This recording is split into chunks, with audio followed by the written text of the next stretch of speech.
السلام عليكم ورحمة الله تعالى وبركاته. إخواني أخواتي، كنتمنى تكونوا بخير وعلى خير وبصحة جيدة. اليوم في هذا الفيديو غادي نشوفوا إعلان على مباراة تسجيل في ثانوية الملكية العسكرية بإفران ذكور وإناث 2021-2022. قبل ما نشوفوا أهم الشروط المذكورة وطريقة التسجيل، كنتمنى ديروا اشتراك في القناة وتزيدوا تدعمونا بلايك الفيديو وبارطاج باش يوصلك كل جديد بخصوص أي مباراة مقبلة إن شاء الله. كما كتعرفوا بأن التسجيل في الثانوية الملكية العسكرية الثانية بإفران إناث وذكور المدرسة العسكرية بإفران برسم الموسم 2021-2022، حيث أعلنت الثانوية الملكية العسكرية للإناث بإفران عن فتح باب الترشيح لولوج الثانوية أمام التلميذات البنات لولوج السنة الأولى إعدادي مسار دولي.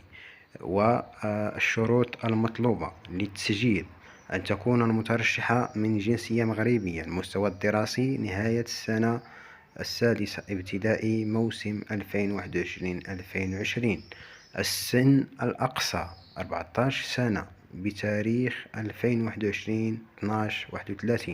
أن يتم القبول من طرف لجنة الانتقاء الأولي.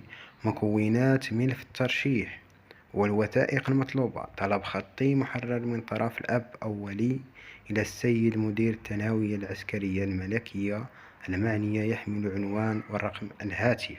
عقد الازدياد باللغتين العربية والفرنسية. شهادة مدرسية للسنة الدراسية الجارية 2021-2020. بيان نقاط للسنة الدراسية الجارية 2020-2021.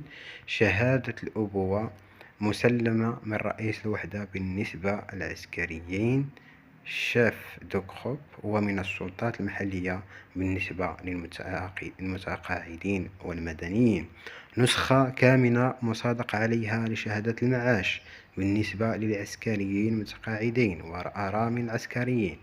صورتين فوتوغرافيتين للمترشحة أو المترشح. نسخة مصادق عليها لبطاقة التعريف الوطنية للأب الوالي، كارت ناسيونال. طرفان بريديان من الحجم الصغير يحملان طبعا من فئة 3.75 درهم بريديان وعنوان الأب أو الوالي. ظرف من حجم كبير متوسط يحمل طبعا بريديا من فئة البريد المضمون، أي ما يعادل 21 درهم. ملاحظة: تقبل فقط الملفات المرسلة عبر البريد لمديرية الثانوية العسكرية بإفران. آخر أجل للترشيح هو شهر 6/1/2022.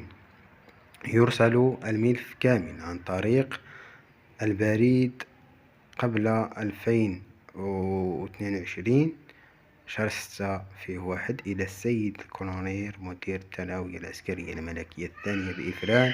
يؤخذ بعين الاعتبار تاريخ خاتم البريد. تاريخ إجراء المباراة: ستجرى المباراة يوم 30 شهر 6/2022 في المواد العربية والفرنسية والرياضيات. إلى هنا نكون أنهينا الفيديو. أتمنى تكونوا استفدتوا معنا، وبالتوفيق الجميع إن شاء الله. وما تنساوش ديروا اشتراك في القناة وتدعمونا بلايك الفيديو وبارطاج باش يوصلك كل جديد بخصوص أي مباراة مقبلة إن شاء الله.